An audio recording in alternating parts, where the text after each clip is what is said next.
subject before us tonight is an appraisal of the property and the fees that are due relative to that development. Lisa, you want to provide us some background? Sure. As we do with every subdivision, it has to go through final review once it goes to the Planning Commission. Sometimes that review is before the Planning Commission, sometimes it's delegated to our office. And as part of that, for every subdivision that has lots created, we require either dedication of land for public purposes or a fee in lieu of that dedication of land. And it's part of the subdivision regulations. And so the letter was sent out to the applicant, as I gave you in your packet, and there's a formula in the subdivision regulations that tells me how to calculate that formula, and it is based on fair market value, and what it says is that I need to take all of the land sales from the last year and figure out a cost per acre, and then the formula also takes into account the number of dwelling units that are created from the subdivision, as well as the average person per dwelling unit, which is based on the census figure, and then it also tells you how to calculate the land area that's required to be dedicated. And so based on that, the fee for this subdivision, because it was 4 units, if you remember, because there were 2 new duplexes that were being created, so that's 4 units, was $63,095. I'm sorry, $63,95. And Mr. Andrews, there's the ability in the subdivision regulations, if the applicant does not agree with that number, they have the ability to have their own appraisal done, which Mr. Andrews, the applicant, did. And I provided you a copy of that as well. I reviewed that with the tax assessor, Ken Gray, and I've spoken with Mr. Andrews and Ms. Andrews, Nikki Andrews, that came before the board previously for the application several times, and kind of the numbers that we're talking about. So if you just want to keep in the back of your mind that the number came out to be 600. And the number that we're really talking about here that's being disputed is the average cost per acre, fair market value cost per acre.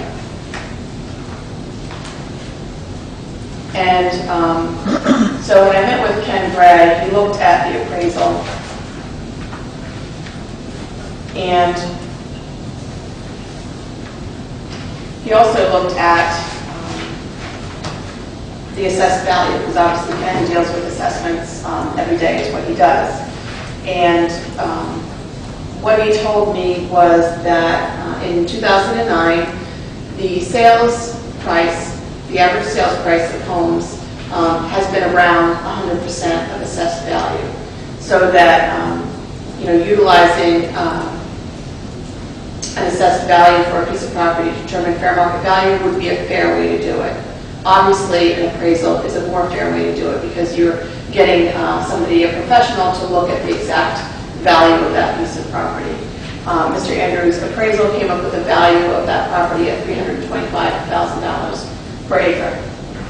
Just coincidentally, the property is just about exactly an acre, so it's nice to work with round numbers. And so the numbers that we're talking about now is somewhere, Mr. Andrews has provided me a calculation because the tax assessor, Ken Gray, said that that assessed value would be a fair number. And that number was $423,000. I have these boards here. It might be easier to actually talk to the boards because we've got a lot of numbers going on and it's confusing to talk about it. So I'll do it on that. Actually, I have some extra copies if you want me to. I think it might be easier this way. You know the numbers. If you want to move up, that's great. So we have, the tax assessment is based on 2 things. It's based on the value of the building that's on a piece of property, and then it's based on the land. So we've got a value of $649,722, and that building is $223,000, 1,600, and the land is 423,022. And so the actual price that the land sold for was $575,000. So what Mr. Andrews is saying is that, and this is the value that the tax assessor said would be a perfectly acceptable value per acre. It's sold for $575,000. It's sold for $575,000. So if you assume that this cost, the tax assessor said that the building is about 35% of the value of the total. So the land is 65%, the building is 35%. So if you take that same ratio, rather than just carrying this value for the building over, you just take that same ratio, and you get a number of about $374,000. And so this is the value. This is the value that Ken Bragg said would be appropriate, but obviously it's not based on the actual sales price of the land. And so this is the number that Mr. Andrews is looking for the Planning Commission to endorse tonight. 374. So the Planning Commission has the ability, and they have in the past, I think in 2 different situations, negotiated this price. So it's not something that I can negotiate, even though I come up with the original number. If it's disputed, then it automatically comes to the Planning Commission.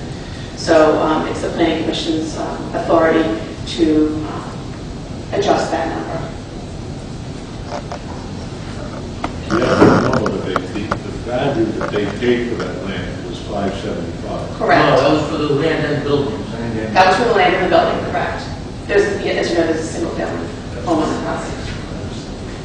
Can I just ask just a couple of quick clarifications so it all makes sense to me here? Your original calculation based on all sales Yes. was $662,000. Yeah, if you look, you can see, yes, that's the value per acre. Value per acre. For all the land around Jamestown. However, there is a bit of a caveat to that. Even though the regulations say you need to take every piece of property and average it, we do kind of look at internally. I look at the piece of property that we're trying to find the average price for, and I may take out, since this is not a waterfront piece of property, if there were 3 waterfront sales in the last year, I may remove them because they will skew the number very high. So actually, the number of all of the sales on the island is somewhere around $770,000, or $730,000 to $770,000. And so this is a bit lower than that, but obviously it's significantly higher than the value of the property. Lisa, are there any other comp values in town? There are comp values, and I provided that for you. There was a sale on Clark Street. The appraisal says that it's 2 miles away. It's really about, I don't know, a quarter of a mile away, or a little bit less than that, a little bit more than that. No, it's about a quarter of a mile away.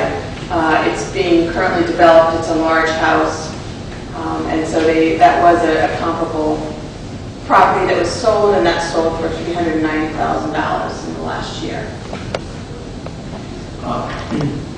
When you calculated and came up with $662,000 plus per acre, that includes land and buildings. No, that includes land. Just land. We're looking for just the value of an acre of property. Just land. Right. Just land. So a lot of it you have to extrapolate. You have to say, for example, the one that sold for $390,000, that was not an acre of land. That was somewhat less than that. Now, can you just repeat Ken Gray's opinion that, did you say that we're just looking at land? Yep. So, let's say there was no requirement to do comps, but we would just look at the assessed value of the land on this lot. Right. And then the assessment would be based on $423,000. Correct. Okay. Correct. And then in our packet, we had